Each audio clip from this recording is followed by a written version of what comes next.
घर द्वार हमरा भा जाए।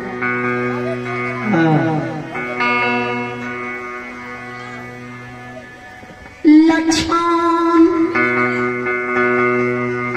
तू जे गाय नहीं उपटैब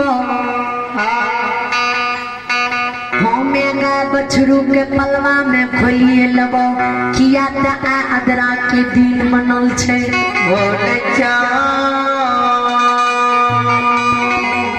जो हमें गाय बछरू खोल लेबो एको गाय बछरू लक्षण तरा पलवा में नहीं संभरता। ए हो गाय अलग किला खुटा तोड़ के भागता बछरू अलग भागता मनहार साढ़े लक्षण अलग भागता। एक तू बाल काल उम्र में छो ऐ पलवा जंगल में बाघ सिंह बसई है अस्कर जी तरह बागे पलवा में देखता। आरे गिधर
बिना चचा के सोगा रे बाबू भाई की जन्मल बेटा भतीजा नहीं हो छे। तू हमार पुत्र नहीं छही पुत्र के समान छी बुद्धि नहीं छो निर्बुद्धि छी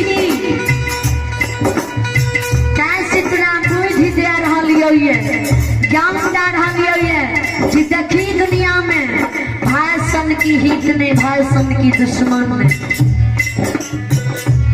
विचार करवे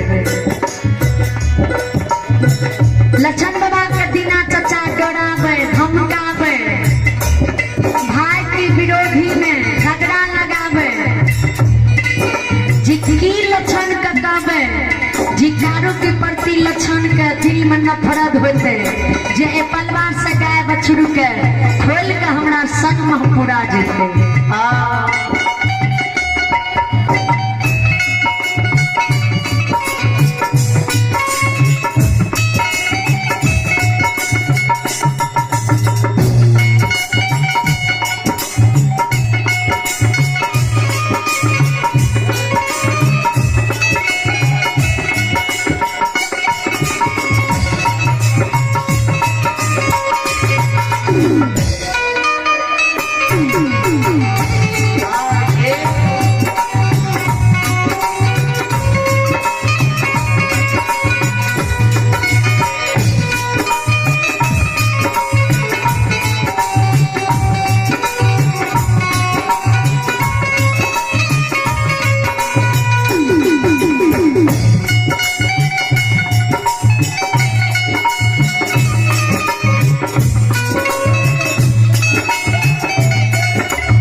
लक्षण बाबा के जी दीना चचा डरबे दीना चचा की डरने से लक्षण बाबा डर जाए लक्षण बाबा निर्बुद्धि है लक्षण बाबा जी डर जाए लक्षण बाबा में पलवा में गाइयो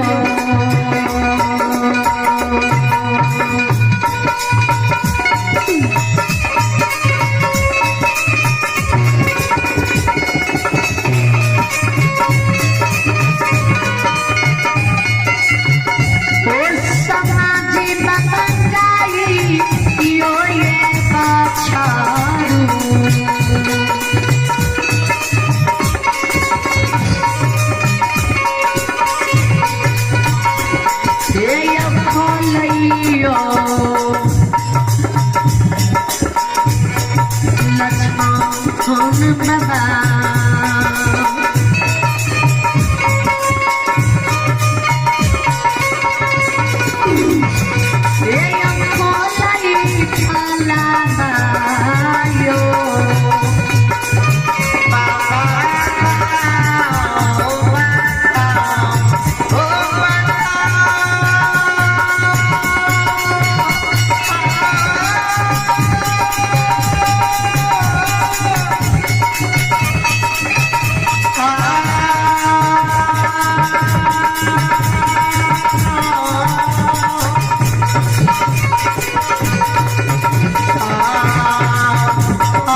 बछरू खोल कहाँ के मनहा साढ़ की करे वे गाय बछरू का घुरा के पलवा बथान पकड़ ले एक गाय के ला के लक्षण बाबा के पलवा से एक डेग नहीं बढ़े गाय ला के जी मनहा लक्षण बाबा के नहीं जाए दे लक्षण बाबा के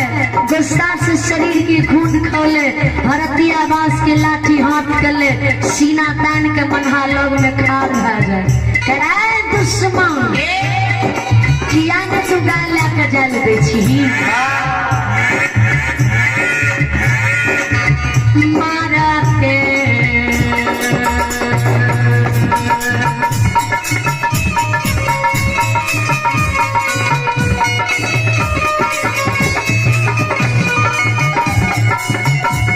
दुश्मन मारा तेरे लाठी से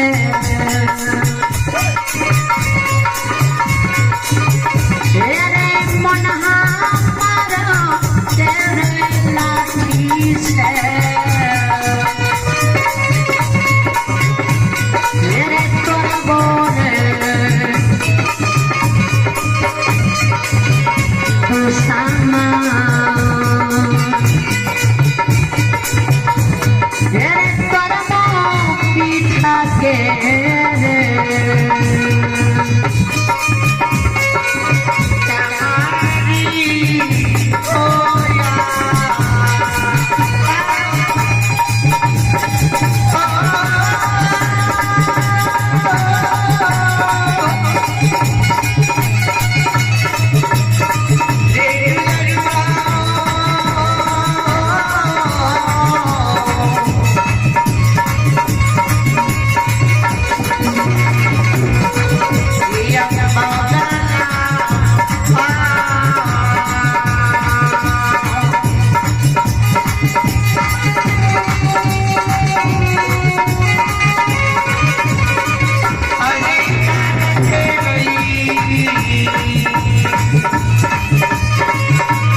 कहे हो लक्षण बाबा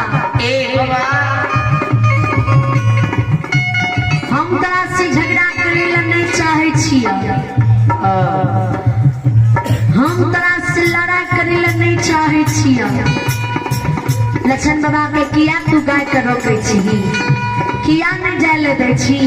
जो जाए ला नहीं दीभी जो गारू बाबा के हम पोसल पालल हेबे दादा भाई जो हमरा पशु में हेते मनहा तो मार लाठी से पलवा में तोहर लहास गिरा देबो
लक्षण बाबा के रे मनहा